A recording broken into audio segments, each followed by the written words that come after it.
I think we're live. Hello, everybody. You would think after doing this, how many times have we done this? 23 nights in a row? We'd have this down. We don't yet. I'm Kate Crystal Griffith, and welcome to Emotions, Wisdom in Your Body. And every day for 2021, we are spending 15 to 20 minutes a night with each other, or a day. And we're delving deeper into how our emotions affect us, body, soul, and spirit.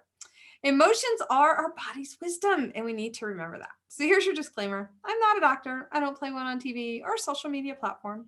What I am is a researcher. I also have my master's, 2 inner healing certifications, and several other accreditations. And so I'm here to give you some education, edification, and encouragement on your emotions. So what is our topic of the day? Despair. Do you remember the Princess Bride movie? The pit of despair. Yes. We often feel like that when we're in despair. So the despair is the complete loss or absence of hope. It's kind of like black is really the absence of white, and white is the absence of black. And so the feeling that there is no hope and that you can do nothing to improve a difficult or worrisome situation. Hopelessness is an adjective that means the feeling or causing despair about something. And despair is the noun version of it. That means the complete loss or absence of hope. Despair being the loss of hope, utter hopelessness, complete despondency, while desperation is the act of despairing or becoming desperate, to give up hope.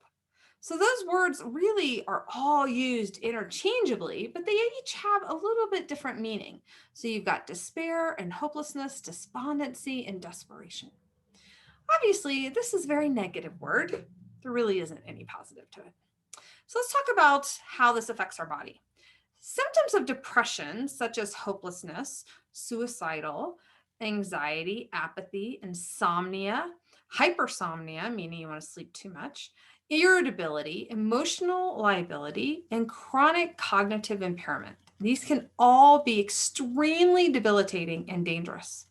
And what happens is despair becomes that long-term piece to all of those. So clinical despair, which often contains some kind of embitterment, typically stems from chronically repressed anger or rage about how unfairly life has been treating you and how powerless and helpless we are to feel and to be able to do anything constructive about what's happening to us. This is often why it's vitally important for the patient to get in touch with this inner dialogue of anger, this understanding, and really to harness it, to leverage it and its power, and really that motivating energy to courageously change themselves and their lives for better. You know, we see movie after movie about how bitter people had become by something that had happened to them. And then in the moment, they tend to find an answer, a solution, an idea that then they leverage to their advantage to get them out of that pit of despair. So the mind-body connection is incredibly important when we talk about despair. Feeling excluded or socially isolated can trigger physical pain. So in the moments of those despair, of that exclusion, the social isolation, the depression, the insomnia, the anxiety, and then you begin to wonder why the pain happens. And that's why it's all tied together. Psychology Today shared when despair doesn't dissipate, but rather deepens, hunkers down, takes control, and becomes chronic, diminishing the quality of life, it impairs the functioning, it keeps us from moving towards our goals, our dreams, our desires, and it's become quite pathological or clinical despair. Clinical despair can be conceptualized as a profound and existential hopelessness, helplessness, powerlessness, and pessimism about life and the future. Despair is a deep discouragement and a loss of faith about one's ability to find meaning, fulfillment, and happiness, to create a satisfactory future for oneself.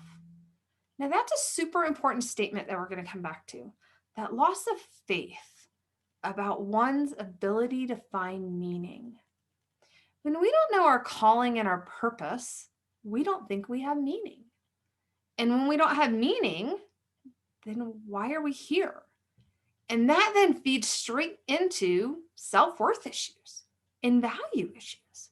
You can see how it could spin completely out of control pretty quickly. So there's a famous philosopher and theologian named Kierkegaard, and he suggested there's actually 3 stages of despair. There's a spiritlessness, which really applies to those who outwardly seem well-adjusted and successful, yet inwardly they live in a deep state of perilous despair. There's also a despair in weakness and about weakness.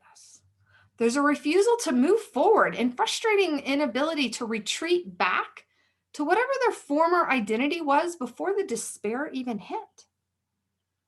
And then the third one is despair of defiance, which pertains to that capacity of despair to turn sometimes quite suddenly into elation, optimism, excitement, enthusiasm, a real mania type of situation here. And it's very extreme, and it tends to mimic the manic phase of bipolar disorder. So despair can look like any one of those 3, and you could go through all 3 stages actually and create this cycle of them. So I wanted to share with you an interesting story. A Holocaust survivor, he actually became a psychiatrist, Viktor Frankl. He created a formula for despair. Isn't that interesting? So how do you create a formula in psychology? And so his formula for despair is D equals S minus M. So D equals S minus M. So despair for the D equals suffering minus meaning. So I want you to think about that from his perspective and why you think he would have created that. As a Holocaust survivor, there was no meaning in the suffering that he had. And he witnessed and endured some of the most excruciating aspects of multiple concentration camps. His story is certainly one we should all read to make sure that we don't actually come to the place that we would inflict that on anyone else in our lives or future lives moving forward. But when we think about despair as suffering minus meaning, meaning despair is about suffering with absolutely no meaning to it. Why would this be happening? And that clinical implication is that despair can be also treated by helping the patient attribute to or discover some meaning in his or her personal suffering. That it was a huge breakthrough for really even the psychology realm, let alone the psychiatric realm, when we could bring people to a place of despair and then show them that there is meaning in it. Now, one of the verses that I didn't think to put on here today was Romans 8:28. God works all things to his good and glory. And he says all. That means not one thing that we experience in our life, good, bad, or indifferent, is left on the table. Every single thing that we walk through is used. Everything. Isn't that awesome? Which automatically means there's meaning in everything that we walk through. Now, I'm not here to debate whether that's God putting you through it or the enemy putting you through it or you putting you through it, because we always tend to leave ourselves out of the situations, but we do tend to inflict a lot of things on ourselves. But the point is, when we can find meaning in Romans 8:28 and receive that everything has meaning, then we won't be in despair, because there will be meaning, and we will look forward to seeing the meaning in the suffering that we may be walking through in the moment. Now, for Kierkegaard, the cure or antidote to despair is religious faith. And in his case, Christianity. And Christianity, by its very nature, is relationship versus religion, just to clarify that. It's relationship with Christ as your best friend, of getting to know God, your Father, the good Father, who loves you, who provides for you, who empowers you and protects you. And so Kierkegaard called that Christian experience and Christian existence. Practitioners of both sorts of psychology and psychiatry all conclude, even Jung, J-U-N, by the way, clinical despair is primarily a spiritual crisis. Isn't that fascinating? It is a spiritual crisis. We cannot change anything unless we accept it. That's what Jung says. And then just as in any 12-step program, if you've been there, I'm here to admit I have been there through OA. And guess what? The first thing that you do is admit and surrender. You have to admit that you have a problem in order to accept it and be able to work on it. So the addict must admit and surrender to his or her despair and the powerlessness of it, and then before they can make any real progress towards sobriety or abstinence and recovery. And here's the thing, that same thing is true for someone in despair, to own it, to acknowledge that it exists, and then to surrender their identity from it. That's what people tend to do. They get in such a state of despair, and now that is their identity. Nope. God has given you your identity. Christ within you is your identity, not the despair, not the circumstances, not the labels. I wanted to share with you a few quotes from some other people I thought were really good. This one's from Thomas Aquinas. When fear is excessive, it makes many a man despair. Now, if you haven't caught our fear talk, we've already given it here on our Emotions 365. And so I would encourage you to go back and look that one up. Hope is like a cork to a net, which keeps the soul from sinking in despair, and fear like the lead to the net. So fear is like lead to a net, and hope is the cork. I love that statement. This is from Thomas Watson. The greatest faith is born in the hour of despair, when we can see no hope, no way out. The faith that arises brings the victory, by Lee Robertson. I want to read that one more time. The greatest faith is born in the hour of despair, when we can see no hope, no way out, and then faith arises and brings a victory. So what are our wisdom verses today? Psalm 43:5. Why are you in despair, my soul? Why are you disturbed within me? Hope in God, because I will praise him once again, since his presence saves me, and he is my God. Psalm 40:1-2.